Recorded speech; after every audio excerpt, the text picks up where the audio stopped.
Hey everyone, Ed from Paranormal Link, Ohio, back at it again with another podcast episode. Tonight's podcast episode, we're going to talk about possessions. I know we've talked about this before, but we're going to talk about the differences between possessions and spirit attachments. And pretty much where if possessions are real, or if you think they're real, or if you think they're not. Possessions go back to the dawn of time, and a lot of things have happened. You got to think about it. Back then, there was nothing to keep your mind at ease, so you really had nothing to do. You just had nothing to do. So people would come up with things to keep their minds going, and a lot of things that happened would just become mass hysteria. Especially back in the Knights Templar days, where the church was just held highest. And if an upper member of the church deemed something bad, then it was evil. It was straight from hell. It was of the devil, and that was it. There was no ifs, ands, or buts about it. It was bad, and it had to be destroyed. So, I mean, the whole Crusades, it was just insane. And you got to think about it like this too, like the Salem witch trials. These poor people were brutally murdered in horrific ways to prove that they weren't witches. And I couldn't wrap my head around that, because they're wanting them to do this crazy crap to just prove that they're not a witch. But it's okay just to believe somebody because somebody says, oh, hey, she's a witch. They don't have to prove anything. But the person has to prove they're not by just passing these tests that they would never pass. Like being crushed by a rock. Well, if it's a witch, it could just push the rock off of her. Or burn them at the stake. Well, if it's a witch, and the witch could just free herself and not be burned. They even threw them in rivers and tied them with rocks and held them down in the rivers. Well, if it's a witch, she'd be able to get out of the bindings and swim to the top and be okay. And people went along with this. Judges, like high up people, went along with this and was like, yes, this is correct. This is what we need to do. We need to get rid of this evil. And it was all because some people just didn't like another person. I mean, it was proven. Like, say your neighbor had something that you didn't have, or the neighbor's crops were growing better than your crops were. So it had to be black magic. It had to be witchcraft. So boom, you're a witch. You're a daughter of Satan. And the trials were it was a joke. They'd go in, they'd say their case, and then the judge would just immediately sentence them to death or provals to prove that they're not a witch. But that is a whole another topic that we can talk about. But yeah, I'm just trying to get you guys in the mindset of how that hysteria works, where one person says something and it just rolls downhill and just keeps going and keeps going and keeps going and keeps going, and people just go off with it. Like in one of the South American countries, there was a girl in a school that was playing with the Ouija board app on her phone, and a bunch of kids become possessed. They had to call the ambulances, they had to call the cops, and it was documented and it was videotaped that these kids were really possessed and they were going insane. And they swear it was because of something that they conjured up with the Ouija board app. And that's like another form of hysteria. Like one person sees it and your mind just begins to play tricks on you. Now, I'm not sitting here saying that I don't believe it's real, because I do believe demonic possession is real. I just like to argue for the sake of argument, I guess. And a lot of demonic possession might not be real. And being an exorcist, you have to be able to tell that. And I think that's why, and not just because of the Catholic Church, because the Catholic Church and Rome and the Vatican says, well, they have to prove that they're not just insane or it's just a mental problem, that it's a real demonic possession. If they are having a mental breakdown, you should be able to tell that right away. But when shit starts floating in the air and you're speaking in tongues and you're speaking languages that you've never spoke before, and these people know things about you that nobody knows, there's your proof, man. Like, the last time I checked, when someone had a mental breakdown, they couldn't levitate or know your most inner, deepest, darkest secrets. Just because they're having a mental breakdown, then they become a superpower being, like a superhero. But throughout the years, there has been many cases of demonic possession. Annalise Michel, Roland Doe, so on and so forth. I believe Annalise Michel was possessed.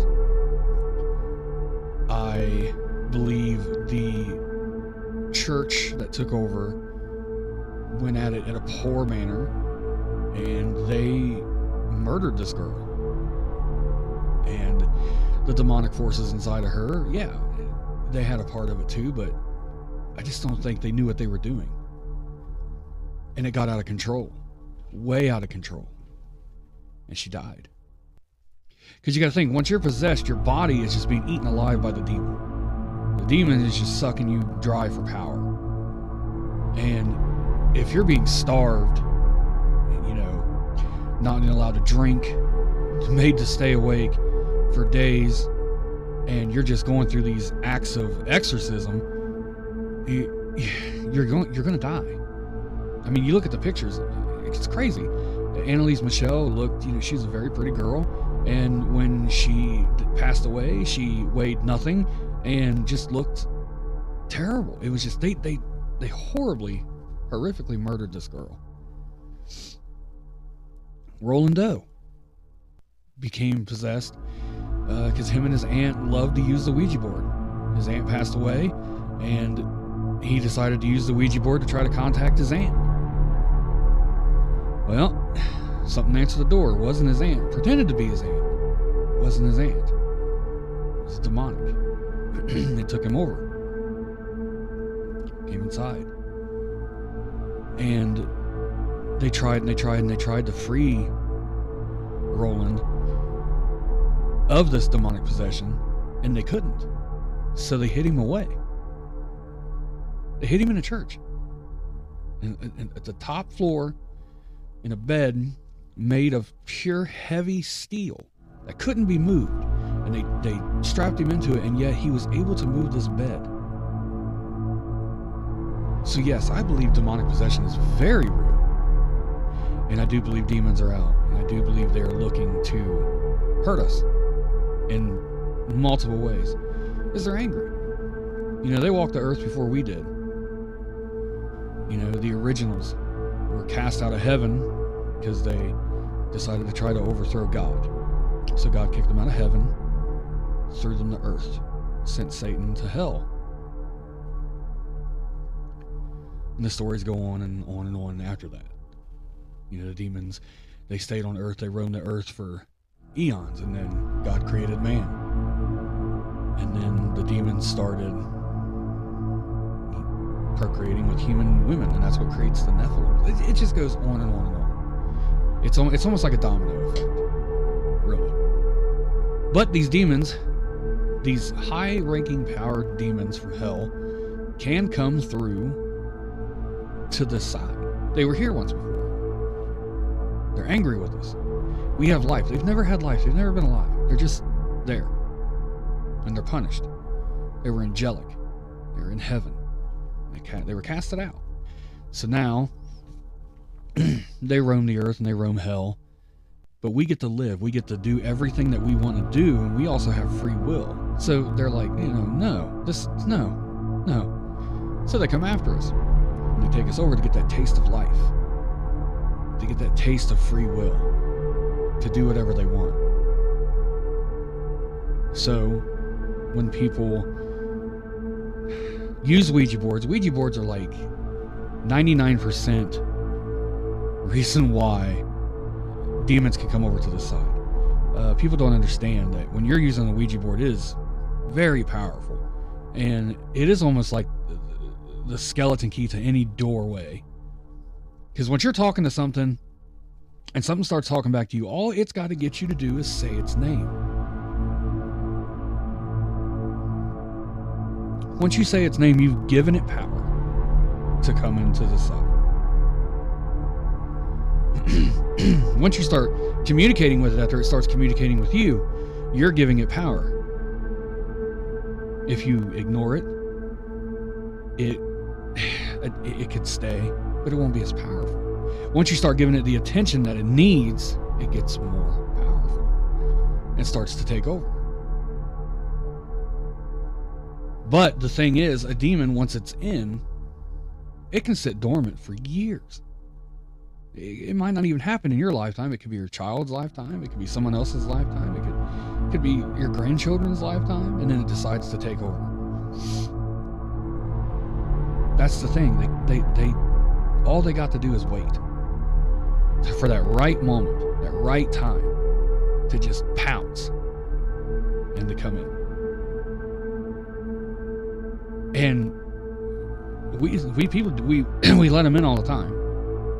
And I'm not going to sit here and say, oh, it's rock and roll music, or it's this, or it's that, or yada, yada, yada. Because that's not what I do. It's anything. A demon can come through anything. As long as you give it the time of day and you give it the attention that it wants, you're feeding it. And once it starts in, it just goes. The 5 stages of possession. You have infestation, where the demon gets in.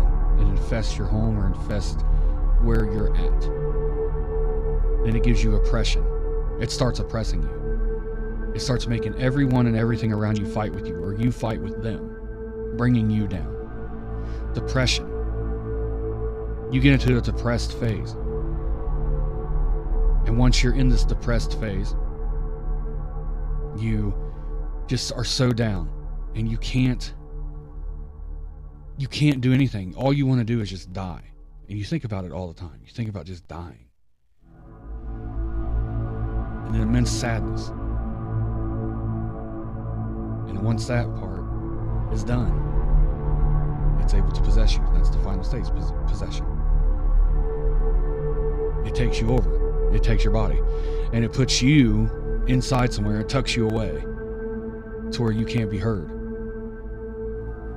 And it uses you as like a vessel, like a car almost.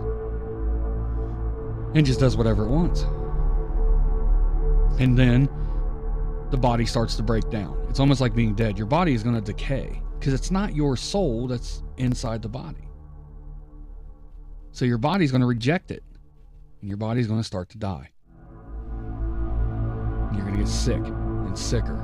And people are going to start noticing that there's something wrong. There's something wrong. The more attention you give it, the stronger it gets. It can kind of hold the body together for a very long time. But eventually the body will break down. An exorcist comes in and performs an exorcism. And if they're good at what they do, they can rid the demon. And all the exorcist has to do is say its name. It's kind of a double-edged sword. You say their name, they can get in. Well, the exorcist just has to figure out their name and say their name, and then we have domain over them. And we can make them go. But it's not just all sunshines and rainbows after that, like the movies will let you believe, or the books. Your body is just, it's destroyed after that. It takes time. You will heal. You will feel better. You will get over it. And a demon can do the same thing. An attachment. Here's where we go to the side of spirit attachments. I own a lot of things that have spirit attachments. Could they be demonically possessed? Yes, they could be. There could be a demonic attachment to any of these things. But I keep them in vessels, in their own cases, where they can't get out. Nothing can get out. I make sure it's completely covered. Prayers are said. Sage is burned.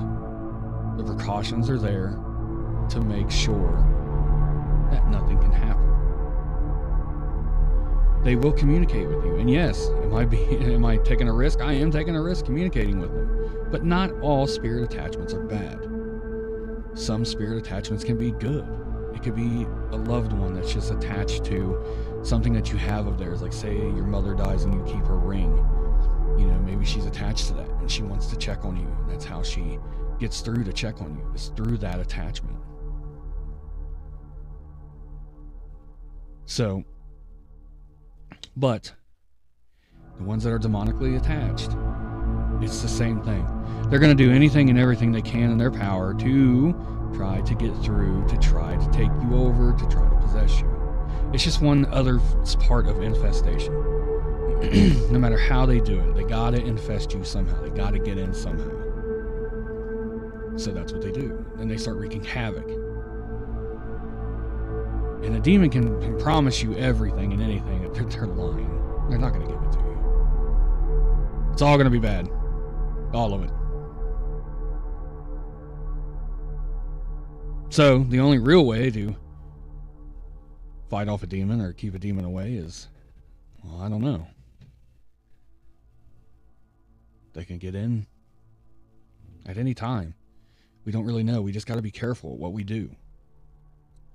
The things we mess around with. If you're not sure of something, don't mess with it. You know? I've studied this demonology for years and years and years. And I've read all sorts of literature on it. You know, I've watched all sorts of footage. I've been to some demonically possessed people. I've witnessed exorcisms.